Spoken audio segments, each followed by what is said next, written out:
A seguir, o melhor do NetGeo. No NetGeo. Março de 1946. 8 meses após o fim da Segunda Guerra Mundial, o governo dos Estados Unidos toma uma decisão importante. Um dos sistemas bélicos mais avançados do Japão é mandado para o fundo do mar para evitar que ele caia nas mãos da União Soviética. Eu era vigia. Quando olhei através do periscópio, era um monstro, pode acreditar.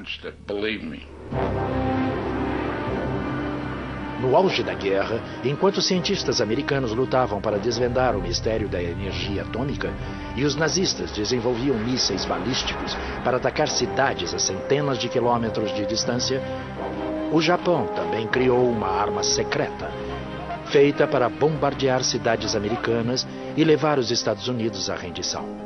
Agora, décadas depois, uma equipe de peritos investiga o que os Estados Unidos estavam tão determinados a manter escondido. Cada um dos participantes da guerra desenvolvia o que hoje chamaríamos de armas de destruição em massa. Submarinos secretos do Japão.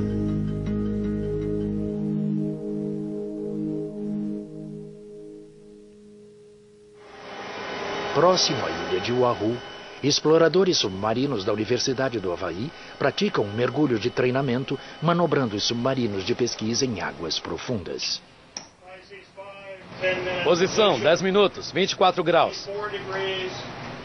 Eles estão a 800 metros de profundidade quando encontram destroços da Segunda Guerra Mundial, muitas vezes discutidos, mas nunca localizados. Uma arma tão secreta que os americanos só descobriram sua existência após o fim da guerra. 3 peritos se reúnem para decifrar os segredos do programa japonês I-400 do Japão. Ele podia contornar o Cabo Horn e o da Boa Esperança. 60 mil quilômetros. Exato, isso criava enormes opções estratégicas. Seria possível atacar qualquer lugar do mundo. Um sistema bélico global. A história do I-400 começa logo após o ataque japonês a Pearl Harbor. Os japoneses viram o ataque de dezembro de 1941 como uma grande oportunidade. O Japão tinha temporariamente a marinha mais poderosa no Pacífico e se aproveitou disso. O mentor do ataque a Pearl Harbor foi o almirante formado em Harvard, Isoroku Yamamoto. Seu objetivo era causar um impacto tão grande no país que faria a população civil pedir a paz ao Japão.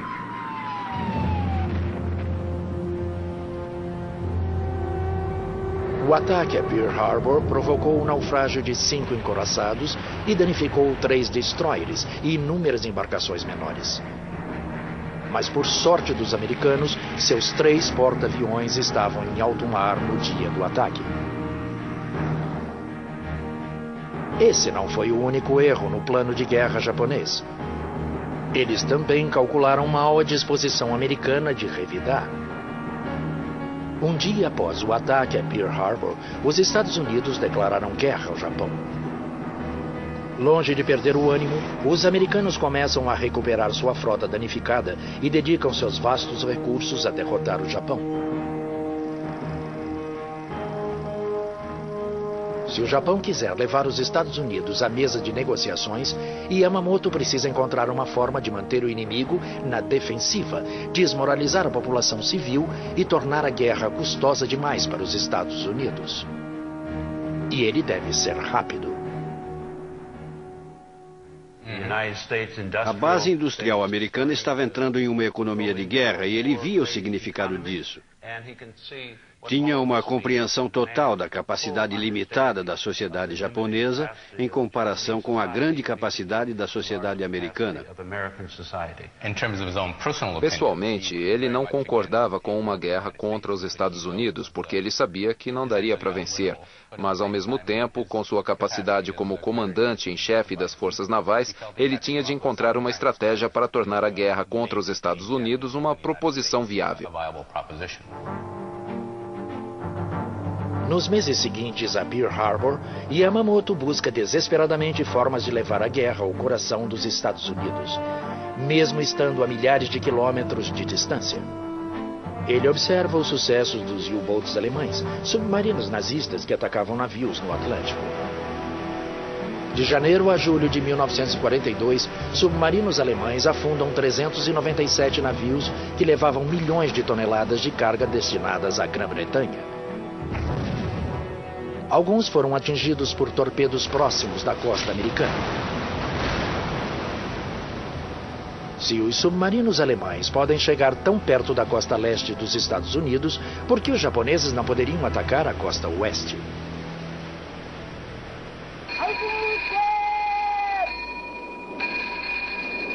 Para testar sua teoria, Yamamoto ordena uma série de missões contra a costa oeste americana. Ele envia um submarino a Santa Bárbara, na Califórnia, para lançar projéteis contra uma refinaria de petróleo. Os danos são mínimos, mas despertam temores de uma invasão japonesa na costa oeste. Continua a caçada no Pacífico ao submarino japonês que trouxe a guerra ao solo americano. Próximo da costa, o invasor abriu fogo contra as refinarias em Santa Bárbara. O projétil feito em Tóquio não provocou muitos danos, mas foi o primeiro disparado nessa guerra em nosso próprio território. No dia seguinte, brigadas de artilharia costeira disparam 1.400 projéteis antiaéreos em supostos aviões inimigos, mas nenhuma presença é realmente confirmada.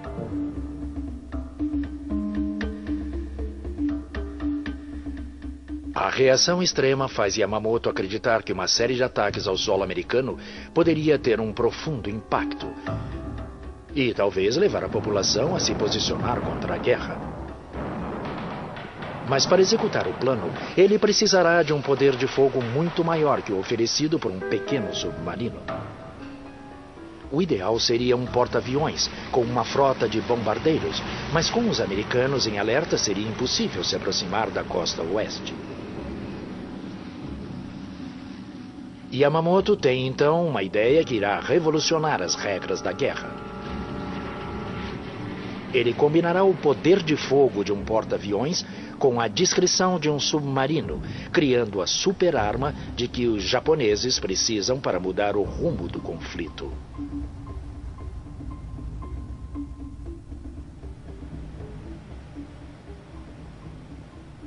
A ideia de colocar um avião num submarino não é nova, mas era usada apenas para missões de reconhecimento.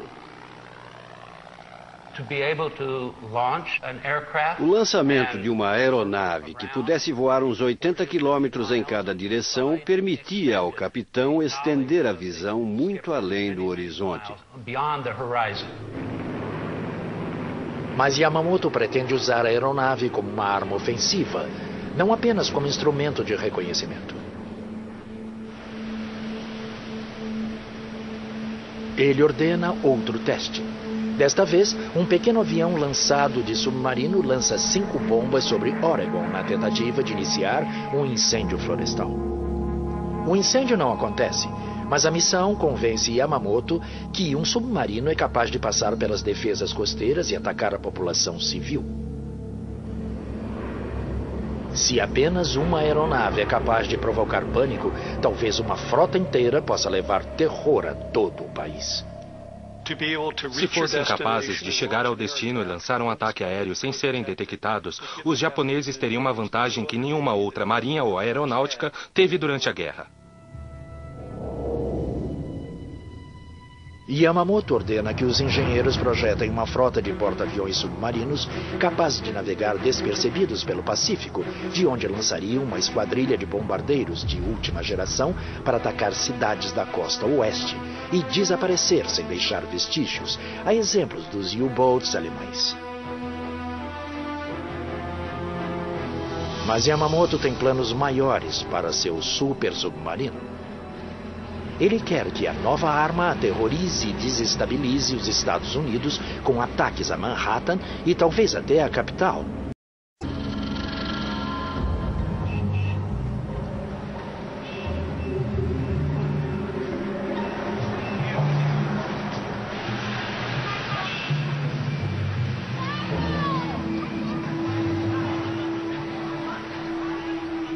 Yamamoto batiza o novo submarino de I-400 e o declara altamente secreto. Agora os japoneses precisam descobrir uma forma de construir essa super-arma em tempo para ter alguma influência na guerra.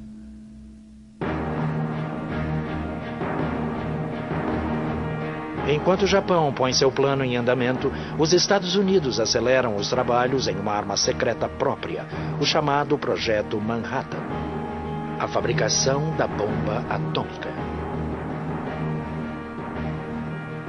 O coordenador das pesquisas é Robert Oppenheimer, professor de física da Universidade da Califórnia.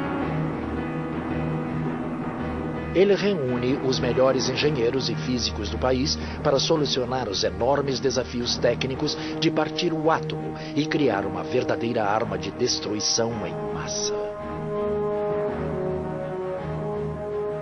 Os americanos temem que alemães e japoneses também estejam desenvolvendo bombas atômicas.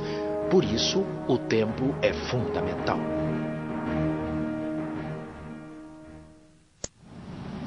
O submarino convencional da época tinha o formato de um charuto. O casco cilíndrico tinha até 100 metros de comprimento. Ninguém sabia se suportaria um pesado hangar e 3 aeronaves no convés.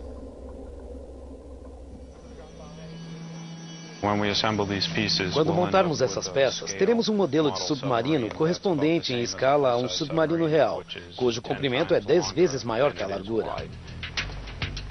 Harold Vincent, engenheiro e oceanógrafo da Universidade de Rhode Island, prende um hangar ao modelo de submarino para ver o que acontece. Esse tubo representa o hangar estanque, as 3 aeronaves e as bombas levadas por elas.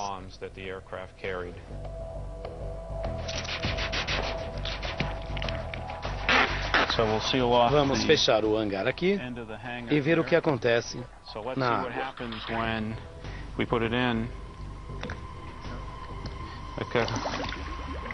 Virou na mesma hora com isso em cima. Ele vira e afunda.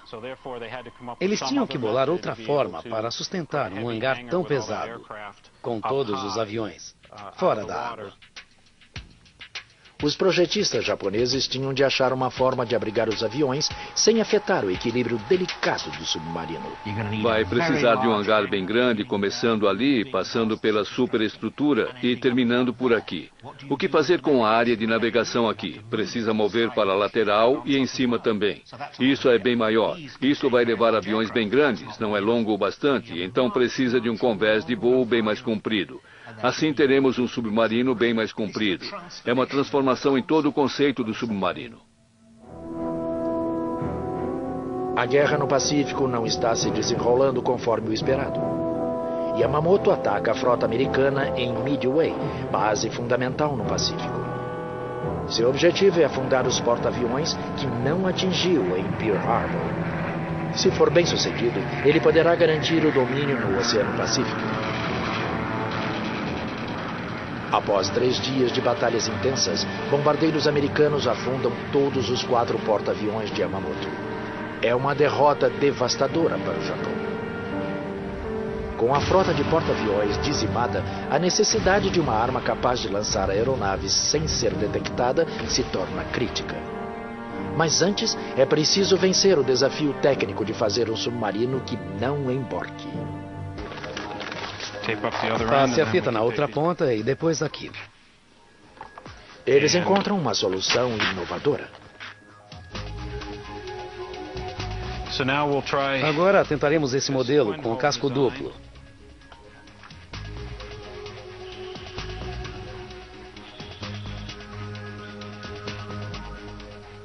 Bom, é bastante estável. Ele corrige a posição em vez de virar. 2 cilindros colocados lado a lado, como os canos de uma espingarda. Com o maior problema resolvido, os japoneses podem finalmente começar a construir a nova arma e usá-la na guerra. A construção do submarino gigante começa em janeiro de 1943. Agora, o desafio de Yamamoto será usar a nova arma de forma mais eficaz possível. Em virtude da escassez extrema de aço e de mão de obra no Japão, apenas 18 unidades são encomendadas. Cada submarino poderá levar até 3 bombardeiros, cada um deles armado com uma única bomba. Assim, cada missão terá no máximo 54 bombas, um poder de fogo muito limitado. Em apenas uma noite no ataque a Londres, bombardeiros alemães lançaram 1.400 bombas com altos explosivos. Os ataques continuaram por 57 noites e mesmo assim os ingleses não se renderam. O almirante sabe que as 54 bombas não causarão danos suficientes nas cidades americanas para afetar o moral da população. Assim, ele começa a considerar outras opções.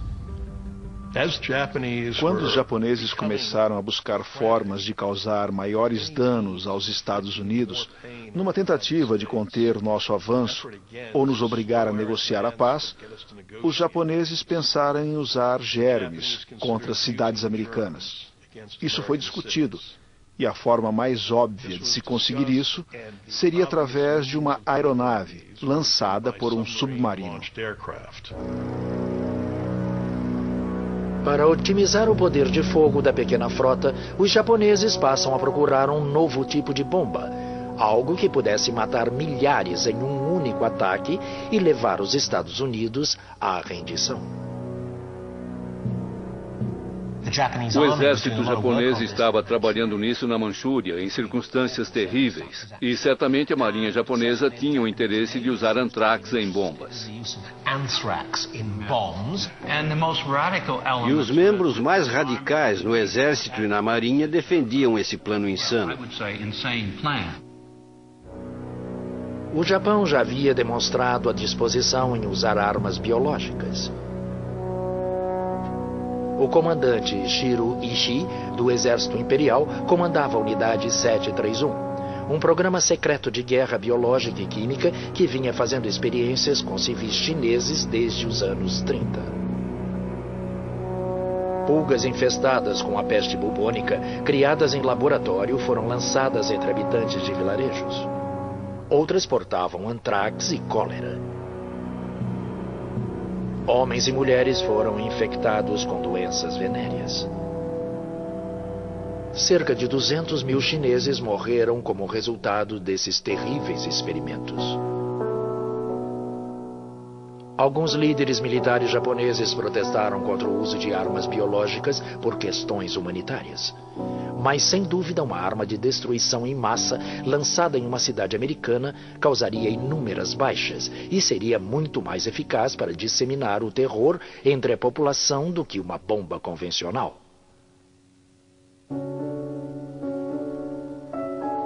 Janeiro de 1943. Enquanto os primeiros I-400 estão sendo construídos, a Marinha também constrói um bombardeiro de ataque que será levado no hangar do convés do submarino.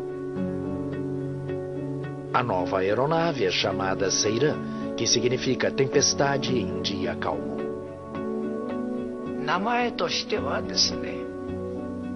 Como o próprio nome diz, o avião iria surgir repentinamente, como uma névoa, carregado por um submarino que emergiria quando chegasse perto do alvo. E se moveria como um ninja. Por isso, ele foi batizado de Seiran.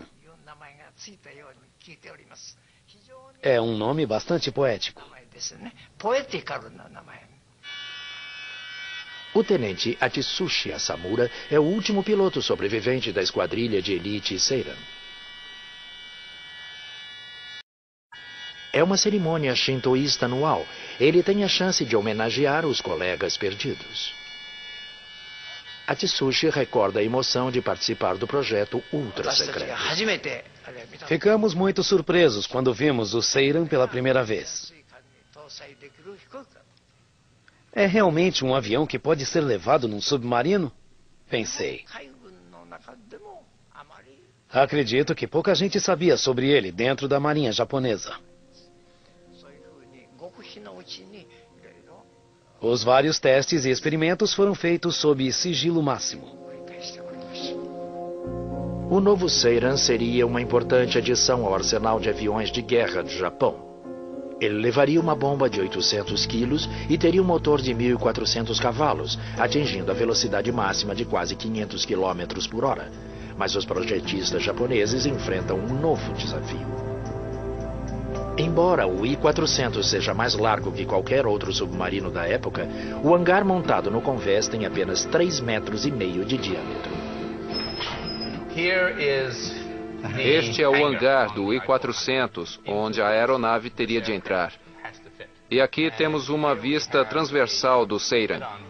Na mesma escala? A mesma escala. Minha nossa. A fuselagem cabe aí dentro, mas ainda temos as asas, a cauda, e isso não cabe. A solução encontrada é uma asa semelhante à do Grumman Hellcat, o mais potente caça de porta-aviões na frota americana. Para minimizar o espaço ocupado pelo avião no convés inferior, as asas do Hellcat giram 90 graus e se dobram de encontro à fuselagem. Os projetistas do Seiran aperfeiçoam a ideia. O estabilizador vertical e os estabilizadores horizontais se dobram para baixo, reduzindo a altura. Quando se faz isso, ele cabe perfeitamente. Impressionante.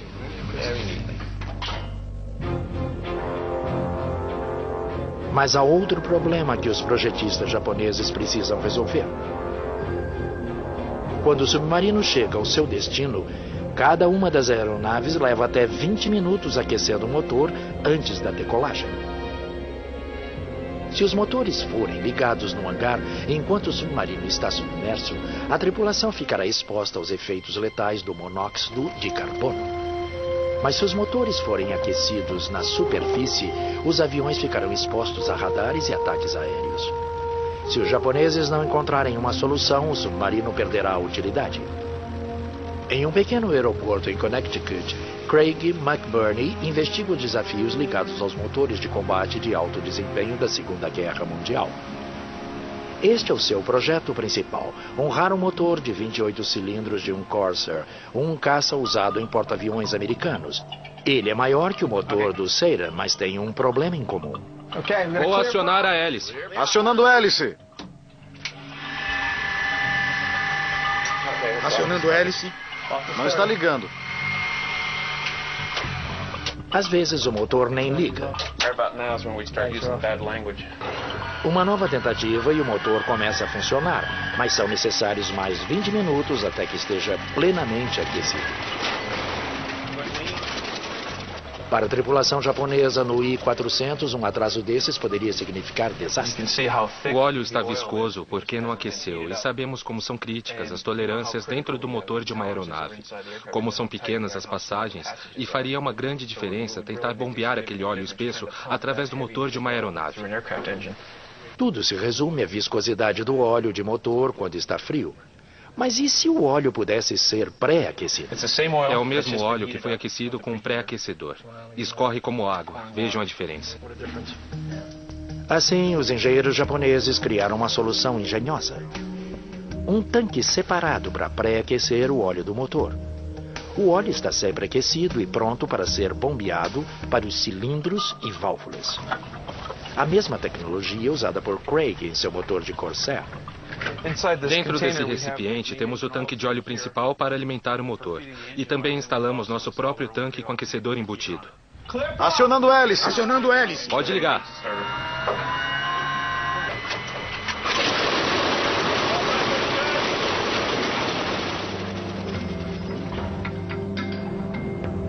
Com o óleo pré-aquecido, o avião segue do hangar para a rampa de lançamento. O motor é ligado, as asas e os estabilizadores são abertos e travados na posição.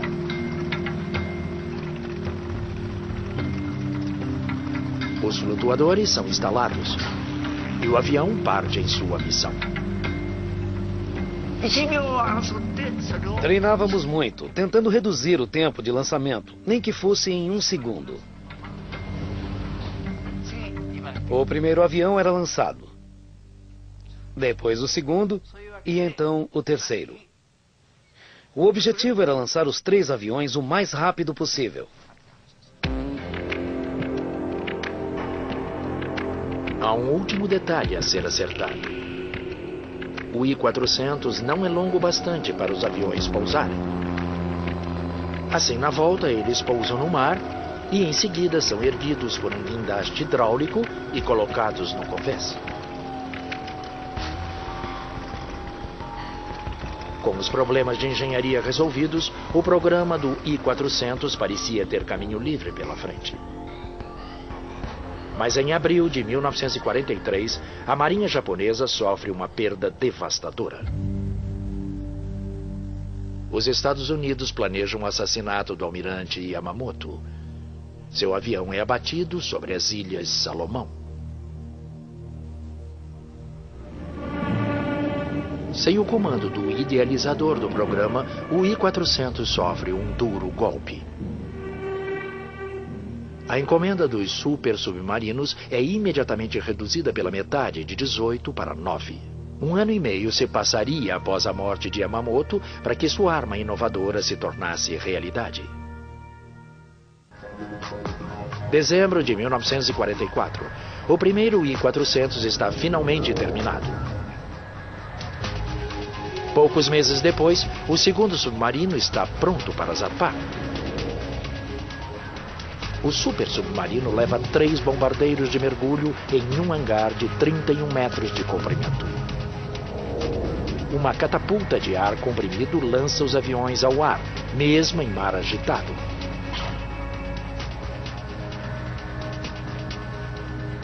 Com 121 metros de comprimento, o I-400 é o maior submarino no oceano. Também está muito bem armado. No convés de popa fica um canhão de 140 milímetros, um dos maiores já instalados num submarino. 4 canhões antiaéreos defendem a embarcação contra aeronaves inimigas. Além disso, ele possui 8 tubos de torpedos na proa. O homem indicado para comandar o programa do I-400 é Tatsunosuke Ariizumi. Ele comandou o ataque de submarinos anões em Pearl Harbor. Os tripulantes são escolhidos entre a elite da Marinha e são muito bem tratados. Embora os tripulantes estejam motivados, o alto comando japonês conhece a verdadeira situação. Os Estados Unidos agora dominam o Pacífico e o Japão precisa revidar com força. Em março de 1945, o vice-almirante Disaburo Ozawa considera a ideia de usar os Seiras para lançar armas biológicas na costa oeste americana. Mas um mês depois, o bom senso prevalece. O general Yoshijiro Umezu, do Exército Imperial, rejeita a ideia considerando-a um crime contra a humanidade. Em vez disso, o Japão procura um novo alvo para os submarinos ultra-secretos. O Canal do Panamá era crucial para a transferência das forças navais do Oceano Atlântico para o Pacífico. Por isso, os japoneses queriam atacá-lo. Se o Japão conseguisse atingir o canal, o tráfego de navios seria interrompido durante meses e os aliados seriam obrigados a fazer a rota muito mais longa, contornando o Cabo Horn. Estrategistas navais se preparam para a missão. O plano era assim. Esta flotilha de submarinos, 4 submarinos com 10 aeronaves, percorreria uma grande distância pelo Pacífico. Atravessaria o Pacífico. Uns 13 mil quilômetros, até chegarem ao ponto de lançamento perto do Equador. Mais ou menos aqui. Eles iriam emergir e lançar os seus aviões o mais rápido possível. E para surpreender o inimigo, voariam numa direção totalmente diferente. Passariam pela Colômbia, fariam uma curva fechada e então mergulhariam, reduzindo a altitude, viriam por aqui na direção do canal para atingi-lo no extremo norte, aqui. A missão será extremamente perigosa para a frota de I-400 e seus tripulantes. Os submarinos precisam viajar até o Canal do Panamá, atravessando águas inimigas. Em meados de 1945, o Pacífico era um lago americano. Era muito difícil conduzir qualquer embarcação com segurança na região do Canal do Panamá. Mesmo que os submarinos cheguem em segurança ao destino, seus alvos, as eclusas de Gatun, são muito bem protegidas, com artilharia antiaérea. Uma opção seria lançar bombas de uma grande altitude, mas essa solução apresenta os próprios problemas. As paredes das eclusas eram estruturas gigantescas de concreto reforçado com aço, com quase 2 metros de espessura. Mas a 4.000 metros de altitude pareceriam um fio de cabelo. As chances de acertar um alvo como esse eram muito pequenas. Com apenas 6 aviões e apenas uma bomba em cada um, não há margem para erros. É criado um plano radical para garantir um ataque bem-sucedido. Naquela altura da guerra, quase todas as missões aéreas japonesas eram executadas por kamikazes, e o plano era fazer o mesmo aqui. Devido à falta de recursos do Japão na época, não tínhamos opções, a não ser as missões kamikazes.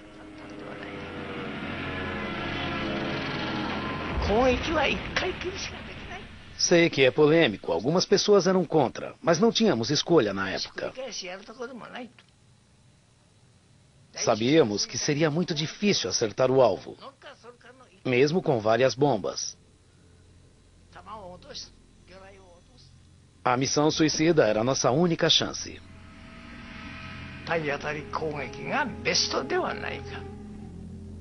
Enquanto a equipe do I-400 treina para a missão no Canal do Panamá, o Projeto Manhattan também prepara sua missão. Um comitê elabora uma lista de possíveis alvos para a bomba atômica. Hiroshima é uma das 5 cidades indicadas. Enquanto cada país prepara sua arma secreta para a guerra, forças aliadas invadem a ilha de Okinawa, a apenas 1.500 quilômetros de Tóquio. 82 dias de combates brutais resultam em 100.000 soldados japoneses mortos e milhares de aeronaves e navios militares destruídos. Diante de uma invasão americana aparentemente inevitável, o vice-almirante Ozawa muda mais uma vez a missão do I-400. O novo alvo é o atol de Ulithi. É o local onde se reúne a enorme frota americana que se prepara para invadir o Japão. Ulithi era a base para as unidades que tinham atacado Okinawa e, provavelmente, para aquelas que seriam enviadas ao confronto final do continente. Os suprimentos também saíam de lá. Na fotografia, eu vi diversos porta-aviões americanos. Nosso comando ordenou que atacássemos o maior número deles possível. O plano estabelece que 2 super submarinos, o I-400 e o I-401, além de 2 submarinos menores, partam do Japão separadamente e se encontrem em um local pré-determinado. Antes do amanhecer do dia 17 de agosto, 6 Seirans serão lançados em um ataque kamikaze.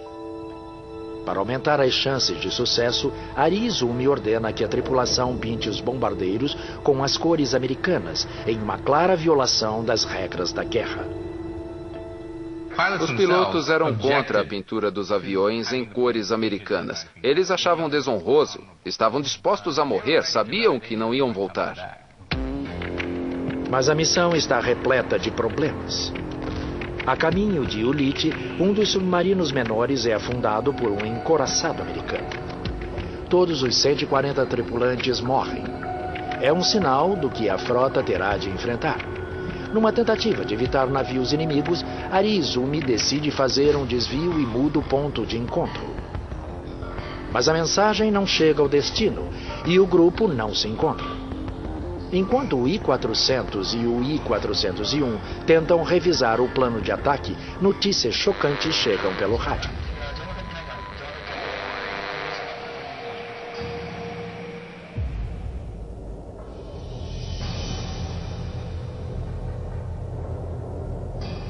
Os Estados Unidos derrotaram o Japão com sua própria arma secreta.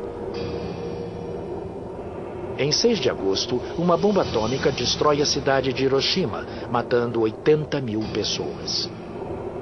Em 9 de agosto, a segunda bomba atinge Nagasaki. 40 mil pessoas morrem. A cidade fica em ruínas. 6 dias depois, em 15 de agosto, o Japão se rende aos Estados Unidos.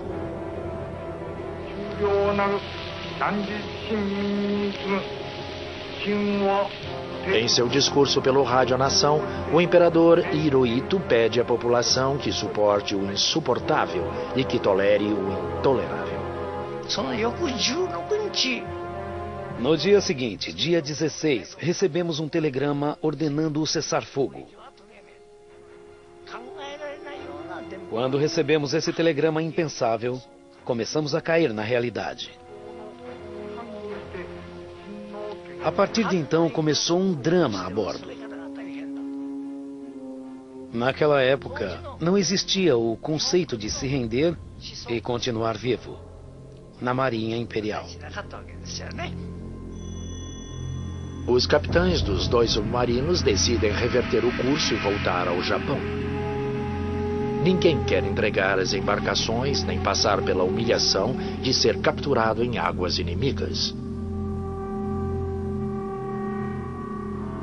Para proteger seus segredos, Ari Izumi ordena que as tripulações joguem os aviões com as cores americanas no oceano.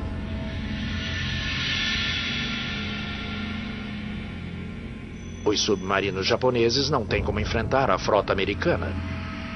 2 destroyers dos Estados Unidos localizam o I-400 a 300 quilômetros da costa japonesa em 28 de agosto.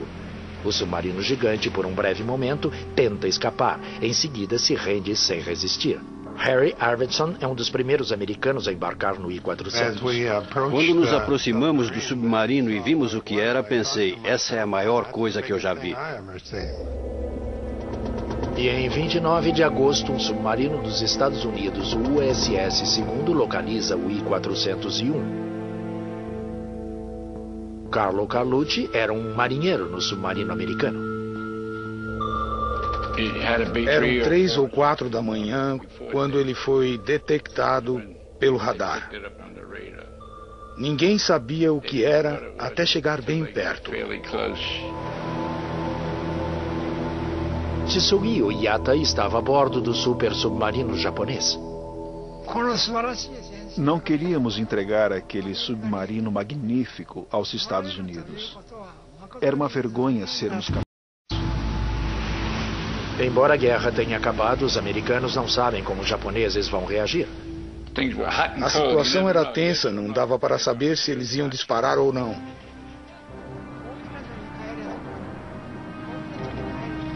Estávamos voltando para o Japão. Mas pensávamos no meio de evitar que os americanos tomassem o submarino.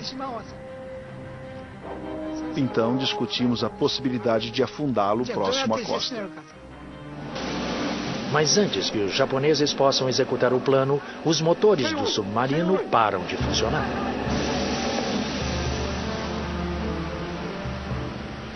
O submarino americano sinaliza para que o I-401 se renda, mas Ari Izumi se recusa.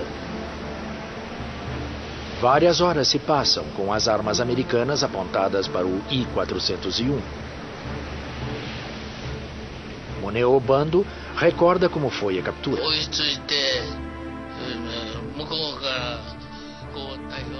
Eles apontaram os canhões para nós e ordenaram que um oficial fosse enviado ao submarino deles. Nós pensamos, como assim enviar alguém? Vocês devem enviar alguém para nos buscar.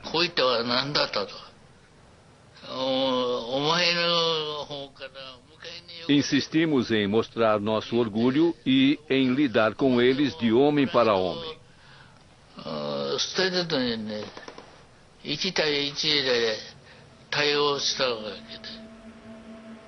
Bando fala um pouco de inglês e é enviado para negociar com os americanos.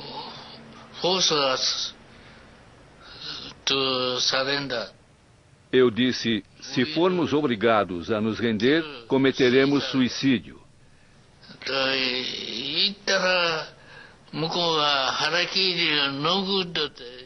E eles disseram, harakiri não é bom. Eles conheciam o termo harakiri. Tóquio ordena que o I-401 se renda aos americanos. Por fim, Ariizumi se curva ao inevitável e a bandeira preta, símbolo naval internacional de rendição, é içada. Mas para o comandante Ariizumi, a humilhação da derrota é grande demais. Eu fui tomar um café, tinha acabado de me sentar, quando ouvi um forte estampido. Era o suicídio. O capitão e eu corremos para dentro e vimos que o comandante Ariizumi tinha tirado a própria vida. Eu ouvi o capitão dizer, ele finalmente se matou.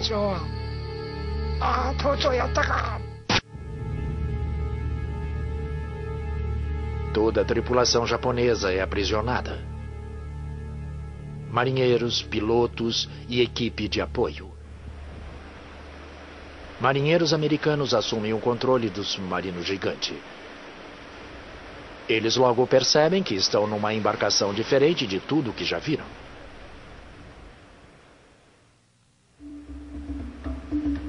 Um dos primeiros americanos a bordo do I-401 é um jovem marinheiro chamado Paul Whitmer. Ele fica impressionado com a estrutura incomum de casco duplo do submarino. Chegamos à sala de máquinas e havia uma porta para um compartimento vizinho. O que está acontecendo aqui? Demos uma olhada e havia outro conjunto de motores lá. Salas de máquinas a bombordo e a estibordo. Descobrimos que eram 2 cascos unidos. 2 submarinos, um ao lado do outro. Os japoneses permanecem a bordo com apenas 6 americanos, agora no comando. Cada um de nós tinha uma 45 e um pente extra no bolso. Se tivesse que usar, eu teria usado. Era muito tenso. Ninguém confiava em ninguém. Não sabíamos o que esperar. Podíamos ser rapidamente dominados, porque éramos em número muito inferior. E se eles resolvessem afundar o submarino, não teríamos como sair. Os americanos acorrentam as escotilhas abertas para evitar que os japoneses mergulhem o submarino, levando os marinheiros com eles. Com o passar das horas, as tensões diminuem entre os antigos inimigos. Eles agora têm um objetivo em comum: operar o submarino e levá-lo em segurança a Tóquio. Na sala de máquinas tínhamos de aprender a nos comunicar com os japoneses. Eles tinham que nos ensinar e nós a eles. Precisávamos saber algumas palavras relativas ao motor, as coisas mais básicas. Tentamos estabelecer uma camaradagem e aprender os símbolos e as palavras deles, para saber o que era isso, o que era aquilo. Após o desembarque da tripulação japonesa, a Marinha decide levar as embarcações incomuns aos Estados Unidos para estudos mais detalhados. Em dezembro de 1945, eles partem do Japão com destino a Pearl Harbor.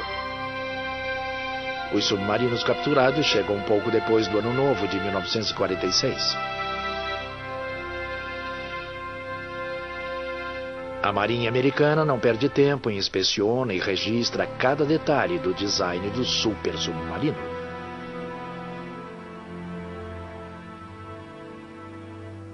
Mas em março de 1946, uma nova realidade começa a surgir e os submarinos I-400 mais uma vez são envoltos em segredos. Desta vez são os Estados Unidos que querem escondê-los da União Soviética. Um grande submarino que leva aviões projetado para ataques estratégicos é exatamente o que não queremos que os russos tenham.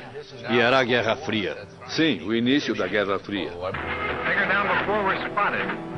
Antes que os russos pudessem enviar uma delegação para inspecionar os submarinos, a Marinha Americana toma uma decisão apressada.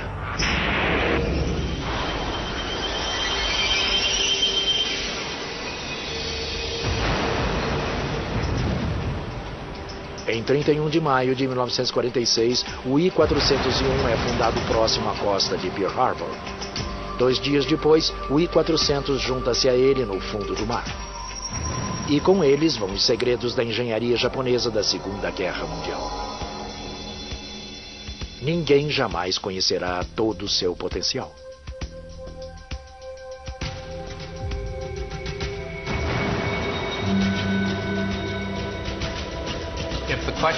Se a pergunta for, a operação do I-400 teria mudado o curso da Segunda Guerra Mundial?